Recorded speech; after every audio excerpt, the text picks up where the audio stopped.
Pioggia battente, temperature sotto la media, comuni, protezione civile, vigili del fuoco allertati. È un sabato tutt'altro che estivo quello vissuto dalla Marca Trevigiana e da buona parte del Veneto. Altissimo, viste le precipitazioni, il rischio frane, con la strada di Alemagna chiusa per ore nel tratto di Vittorio Veneto e conseguente dirottamento del traffico anche interno in A27. Fadalto quindi off limits nel giorno del grande esodo verso la montagna. Per il sindaco la misura è colma. Questo purtroppo crea gravi disagi per i cittadini che abitano nella zona del Fadalto e anche per i pendolari.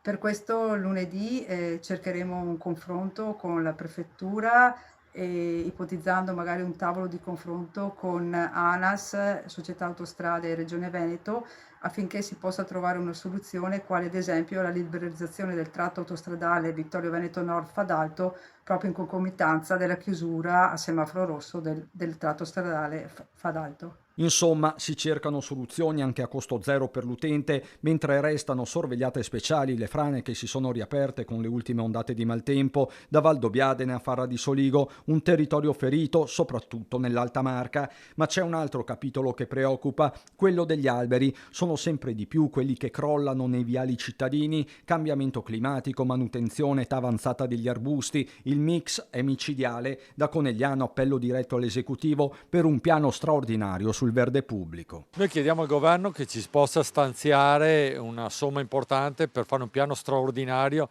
di rilievo sugli alberi, perché non possiamo sempre affidarci alla fortuna o pensare che il caso ci possa sempre aiutare. Siamo stati anche fortunati, ma non possiamo pensare vada sempre così. Noi dobbiamo tutelare i nostri cittadini e in questo momento non siamo in grado di farlo a 360 gradi. Conegliano, che dopo la tromba d'aria di una settimana fa ha attivato lo stato di emergenza, alberi erano caduti su alcune arterie come via Kennedy e via Spellanzon. Proprio su quest'ultima è in atto un ulteriore controllo con uno studio affidato a esperti e agronomi. Sono oltre 200 tigli che stiamo monitorando, abbiamo fatto anche delle analisi di tiraggio per capire quali sono stati i danni che hanno avuto, perché sono rimasti in piedi ma magari hanno avuto dei danni all'apparato radicale che in questo momento dobbiamo assolutamente verificare. Stati di continua allerta e vediamo che ci sono attività meteorologiche assolutamente non convenzionali, ma dobbiamo anche cominciare ad abituarci perché questa ormai è la normalità, per cui dobbiamo essere in grado di intervenire in tempi rapidi e dare soluzioni certe.